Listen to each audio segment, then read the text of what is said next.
GateKeeper at Cedar Point. This is a wing roller coaster featuring many inversions and an iconic presence at Cedar Point's front gate. During the summer of 2022, I had the great opportunity of visiting Cedar Point for the first time and experiencing this twice. So in this video, I'll be giving out my personal thoughts on GateKeeper. So as a bit of background, GateKeeper was manufactured by the Swiss coaster company Bolliger and Mavillard. And back in the day before the ride existed, there was Disaster Transport in the Space Spiral. Disaster Transport was an indoor bobsled coaster that originally opened as Avalanche Run back in 1985, but it was then closed in 1990, and then the Space Spiral was an observation ride giving amazing views of Cedar Point. It opened back in 1985, and both rides closed in 2012 to make room for this iconic attraction. So what is the presentation like for GateKeeper? So while you pull up in Cedar Point's parking lot, GateKeeper is the first roller coaster that you see, and it has a presence. The keyholes are so beautiful and picturesque with the shaping and color scheme, and no surprise, it's one of the first rides that people hit. So I recommend arriving at Cedar Point for early entry or hit it up later in the day. The ride is located on the left side of Cedar Point next door to the boardwalk where the Wild Mouse is. So while waiting in line, you get great views of the coaster, and there's a section where the queue splits off to go either board each side. Normally people choose the side that has the shortest wait. So after waiting a bit extra, you enter the train, pull down your vest restraint and dispatch, and that will lead us into the ride experience. So the train immediately turns 180 degrees to the right and ascends up the scenic 170-foot lift hill. The views while climbing up are otherworldly with the beach on one side and the park on the other. Then when you reach the top, you get an outstanding view of the parking lot. Afterwards, you slowly invert towards your 164-foot drop, and it feels very weird, but you do get good hang time on it. Then you reach the bottom and hit 70 miles an hour and soar into an Amusement. It delivers great forces rising into it. Then you bank to the right while a camera takes your photo. Then comes an airtime hill, which is kind of pointless. Airtime, very little.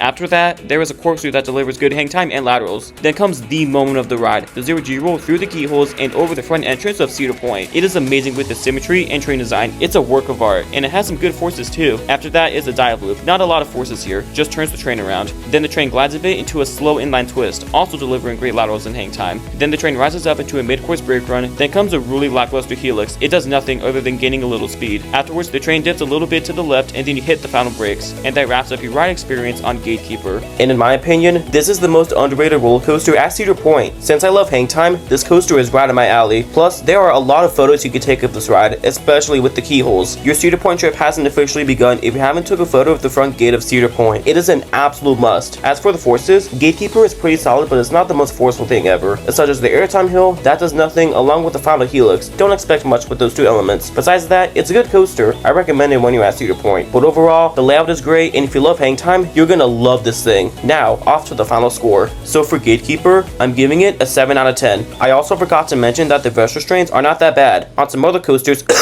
Pipeline, the vest restraints really press down onto your collarbones, but on GateKeeper, they don't. So that is a huge plus for this ride. So I want to hear from you guys. What are your thoughts on GateKeeper at Cedar Point? If you enjoyed this review, make sure to give the video a big thumbs up. I'm sure that I will upload more reviews and updated ones in the near future, so you can expect a new video coming out in the next couple days. So keep that adrenaline pumping, and thanks for watching.